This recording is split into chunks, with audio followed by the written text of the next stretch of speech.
My mom actually, when I was about to go, she was like, she said it in a joking way, but I knew she was really letting me know the truth. Like she was like, "Yo, be a good boy when you get there." No offense to Bluefield, but you feel like you're in a bit of a vortex. You know, you're kind of stuck in the city. I like to say that I came to the United States because right now I am in Southwest Virginia. You can take the American dream everywhere.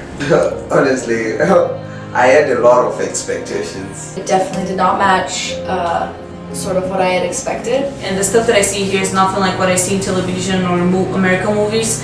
A lot of things that I really didn't see at Bluefield actually. We are 100% influenced by American movies. All the big movies are from America, I guess. There's a lot of movies that show that, and it's shown everywhere. It's not like we have the same amount of Indian movies in Brazil as we have as American movies. The first thing she said to one American girl in our team, the only one that we have right now, she said that when she came here, the only thing she had in her mind was American Pie. And that if she would go parties every day, you know, have fun, drink, party, friends, these kind of things. And then she come here and she just saw that it wasn't really, it's not the American life. And it kind of, you envy it a little bit, you want that, and I remember wanting to go to prom so badly, wanting to go to homecoming so badly, wanting to go to football games even though our thing was hockey. American Pie is a really, really good one.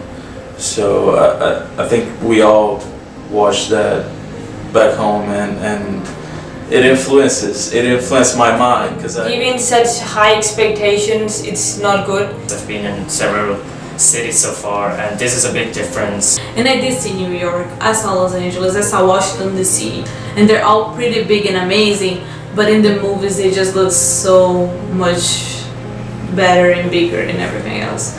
You just get these informations from all over and you just memorize them and start thinking big basically. America has such a big influence over the world, and it has the same over Canada as well. And I think that is why a lot of people like leave Bluefield, unfortunately. It's of course Hollywood, for instance. It's mass production. You already think that these kind of movies are gonna be like so much better, and they spend so much money in this kind of like not only the movie, to advertise the movie. And the movie, it's really, I wouldn't say it's easy, but it's something that is planned, you know. I think it's always a question what you want to have in real life, and I Like think real life is just a lot more difficult, and sometimes you have your ups, sometimes you have your downs.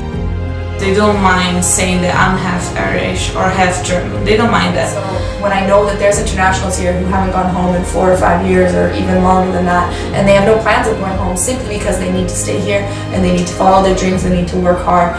If the population of the US have actually voted for a person who want to put a wall between Mexico and the US so no more immigrants can cross the border, it's kind of an indirect to us.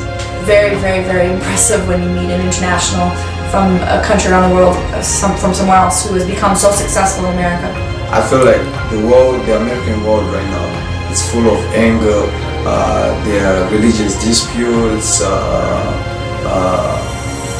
racial disputes. You can have an American dream being an international, and you can definitely have an American dream being an American. you have really, really good opportunities if you're willing to work hard that you get a good job over here.